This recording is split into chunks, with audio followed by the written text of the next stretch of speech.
50,000 years ago, Australia had their own monsters. You could feel their steps moving across an open plain in the last light of the day. From a distance, you might have mistaken them for something familiar. They had the heavy, rounded bodies of grazing giants, and they moved slowly, peacefully, heads down, cropping the vegetation as they went, the way a herd of rhinoceros or elephants might drift across an African savanna today. But they were not rhinoceros, and they were not elephants. Australia never had either. If you had been standing on that plain, close enough to see them clearly, the truth would have been almost impossible to accept. Because these were not the giants of any other continent. Each one stood as tall at the shoulder as a grown man, stretched as long as a small car, and weighed as much as 2.5. And every single one of them was a wombat. Not a relative of the wombat, not something that merely resembled a wombat.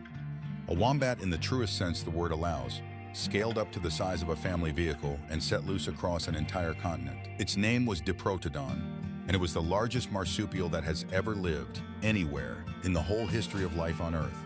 It walked this land for well over 1 million years, and then, in a span of time that is almost nothing on a geological scale, it was gone. This is the story of the largest pouched animal that ever existed, of the strange and beautiful life it led, and of the small, sleepy creature it left behind as its only living echo. Let's start with the scale, because the scale is the whole reason this animal is so hard to picture. A modern wombat, the kind that shuffles through the forests of southern Australia today, is a sturdy, low-slung animal about the size of a medium dog, weighing somewhere between 25 and 40 kilograms. Diprotodon weighed up to 2,800. That is not a slightly bigger wombat. That is the same basic animal multiplied by 60, an increase so extreme that the mind refuses to hold both images at once. It measured nearly 4 meters from nose to tail and stood close to 2 meters at the shoulder, which means that if one walked past you, its back would be level with the top of your head, and its body would fill your entire field of view. Set it beside a car, and the comparison is not an exaggeration for effect. It is simply accurate. It had a barrel chest, short and powerful legs, and it walked flat-footed, planting the whole sole of each foot against the ground the way a bear does, carrying that enormous weight with a slow, deliberate, earth-shaking gait. Place it beside the African rhinoceros, the heaviest land animal most of us can picture after the elephant, and Diprotodon roughly matches it in weight while exceeding it in length, a comparison that becomes genuinely disorienting once you remember what it was related to. The ground would have registered its passage. A herd of them crossing dry country would have been felt before it was seen, a low tremor running ahead through the earth. Its skull alone was the size of a large suitcase, dominated by a pair of prominent forward-jutting front teeth that gave the animal its name. Diprotodon means quite literally, 2 forward teeth, and those teeth, like everything else about it, were built for a peaceful purpose. This colossus was a vegetarian, a browser of leaves, shrubs, and grasses, an animal that could reach branches 2 meters off the ground without lifting its head, and that asked nothing of the world except enough greenery to sustain its tremendous bulk. And here is the first thing that most people get wrong, the detail that turns this from a curiosity into something genuinely moving. Diprotodon was not simply wombat-shaped, in the loose way that we might say a hippo is pig-shaped. It belonged to the same broad branch of the marsupial family tree as the wombats alive, today a group whose closest living survivors are those very animals. This is not analogy, it is genealogy, the squat, burrowing wombat dozing in the eucalyptus forests of southern Australia right now, and the 4-meter giant that once crossed the desert in herds are 2 points on the same continuous family line, separated only by the extinction of the larger one. When you look at a modern wombat, you are not looking at something that reminds us of Diprotodon. You are looking at what is left of its world, the small surviving cousin of a dynasty of giants carrying the same ancient blueprint in a body shrunk down to a fraction of its former scale. The two of them belong to a deep and ancient branch of marsupials called the Wombatiforms, a lineage tens of millions of years old whose only survivors today are the wombats and, more distantly, the koala. Everything that makes a modern wombat what it is, the powerful digging limbs, the relentless plant-grinding teeth, the low and sturdy build, is an inheritance from that same line, scaled now to a body you could lift in your arms, where once it was scaled to a body you could park a car beside.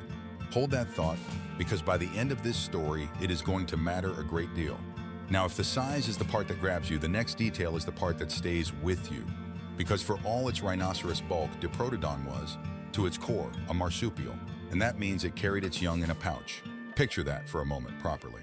A female Diprotodon weighing nearly 3 tons, larger than the car in your driveway, with a pouch, and inside that pouch, a baby. Like the modern wombat, whose pouch opens backward toward the rear so that it does not fill with soil when the animal digs.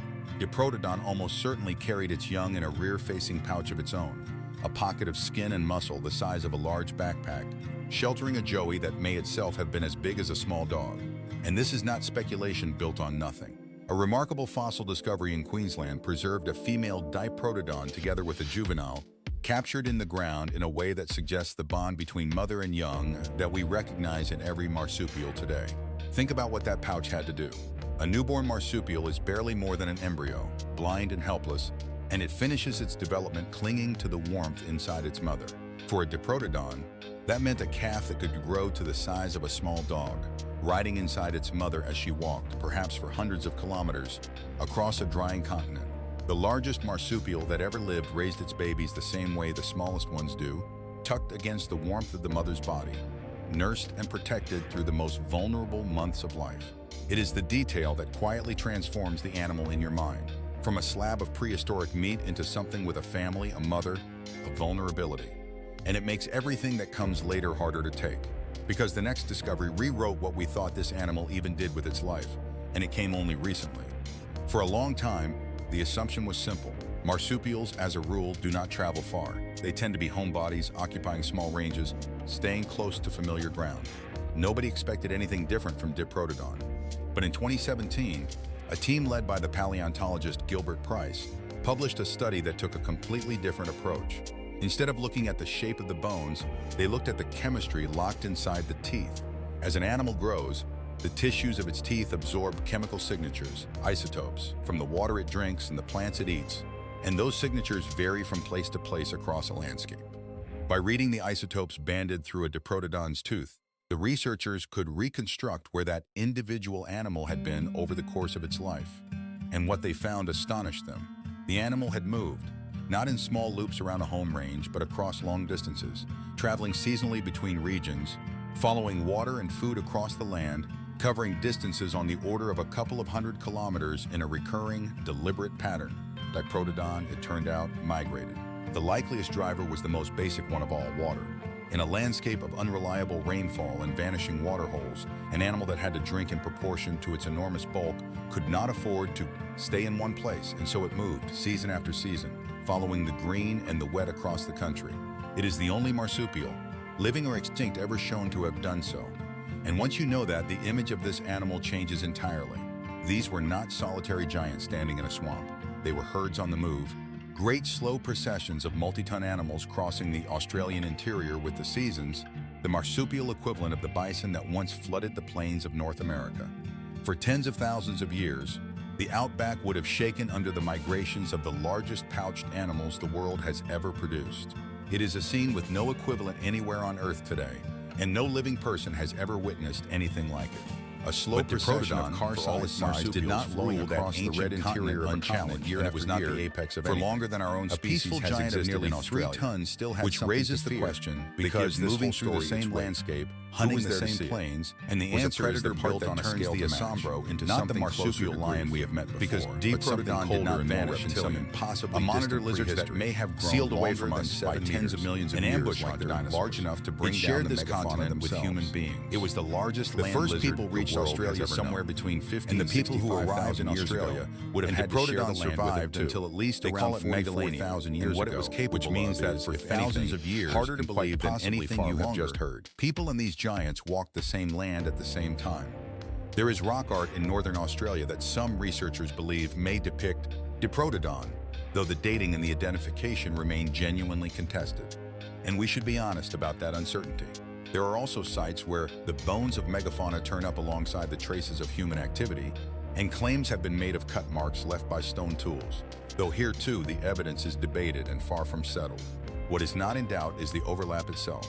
Somewhere on this continent, thousands of years ago, a human being stood and watched a herd of 4-metre wombats move across a plain at dusk. Someone saw this animal alive. That fact alone collapses the comfortable distance we like to keep between ourselves and the lost giants of the past. We tend to file creatures like this away with the dinosaurs, safely sealed off in deep time. But 44,000 years is almost nothing on the scale of life on Earth. recent enough that the people who watched these herds were anatomically and mentally identical to us, telling stories, raising children, looking out across the very same plains we can still stand on today. This was not another world, it was this one, with people in it. And Diprotodon did not stand alone in that vanished world. It was simply the largest member of an entire lost bestiary, a Pleistocene Australia stranger and grander than anything the continent holds today. Alongside it moved Palorchestes, a bizarre browsing marsupial with heavy clawed limbs and a short trunk-like snout, and Procoptodon, a short-faced kangaroo that stood over 2 meters tall, far too large to hop the way modern kangaroos do. Sharing the same country were giants of every other kind, a flightless bird heavier than a grown man, a marsupial lion with the strongest bite for its size of any mammal, a snake longer than a bus. Diprotodon was the heaviest figure in a whole gallery of giants, and when the end came, it did not come for one species. It came for nearly all of them, inside the same narrow window of time. An entire world of Australian megafauna, assembled over millions of years, was emptied out almost at once. So what happened to them? Why did the largest marsupial that ever lived, a successful, wide-ranging, migrating animal that had thrived for well over 1 million years, disappear? This is where science becomes a genuine and ongoing argument, and the honest answer is probably we will never know. There are 3 leading explanations, and the truth is almost certainly some combination of them. The first is climate. In the window between roughly 50 and 40,000 years ago, Australia was sliding into a long, brutal phase of drying, its lakes shrinking, its rivers failing, its interior turning steadily toward the harsh desert we know today. For an animal of Diprotodon's size, dependent on huge quantities of vegetation and reliable water, a drying continent was a slow catastrophe. The second is the arrival of humans, and not only through hunting. The first Australians used fire to manage the landscape, deliberately burning country to encourage new growth and ease travel. And over thousands of years, that practice may have reshaped the vegetation itself, turning the forests and woodlands that fed the megafauna into open grassland that could not feed an animal of this size. A giant that depends on a particular kind of vegetation is desperately vulnerable to anything that changes it, and both the drying climate and the human fire were doing exactly that, slowly, from 2 directions at once. The third is direct human pressure, the hunting of the animals themselves, though as we have seen, the hard evidence for that remains contested.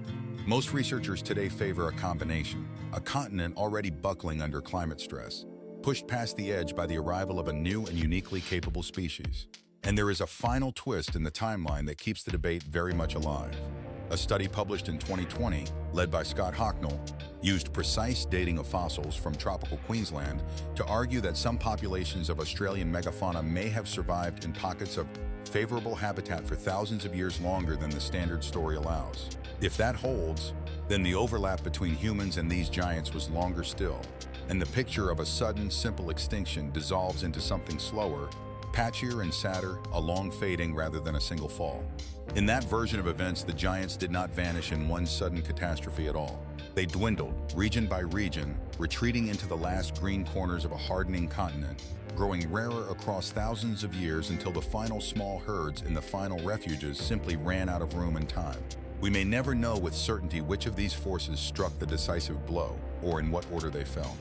What we do know is the outcome, and the outcome is the same under every theory. And that is where the story comes to rest, on the strange and quiet melancholy of what was lost.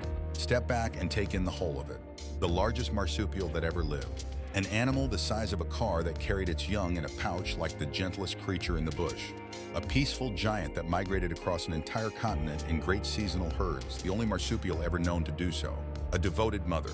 A survivor of more than 1 million years of a changing world. An animal that shared its landscape with our own species for thousands of years, watched by human eyes, perhaps painted on human walls. And then in the blink of a geological instant, all of it was gone, the herds, the migrations, the giants on the plain, every last one, leaving behind not a single living descendant of its own size. There was no replacement, no second giant that rose to fill the space it left. The plains simply fell quiet, and the herds that had crossed them for tens of thousands of years became within a few thousand more, a scatter of bones in caves and dry lake beds. What it left instead is the animal we began with, the wombat, that sturdy, unhurried, faintly comical creature, asleep right now in a burrow somewhere in southern Australia, no bigger than a beach ball, entirely unaware that it is the last surviving heir of one of the most extraordinary dynasties this continent ever produced. When a modern wombat lifts its head and yawns in the afternoon sun, it is not just a wombat yawning. It is the final, quiet note of a symphony that ran for more than 20 million years, and whose grandest movement, the Age of the Giants, ended 40,000 years ago. But Diprotodon, will never all its size, did not rule that ancient continent unchallenged, and it was not the apex of anything. A peaceful giant of nearly 3 tons still had something to fear, because moving through the same landscape, hunting the same plains, was a predator built on a scale to match. Not the marsupial lion we have met before, but something colder and more reptilian. A monitor lizard that may have grown longer than 7 meters, an ambush hunter large enough to bring down the megafauna themselves. It was the largest land lizard the world has ever known. And the people who arrived in Australia would have had to share the land with it too. They call it megalania, and what it was capable of is, if anything, harder to believe than anything you have just heard.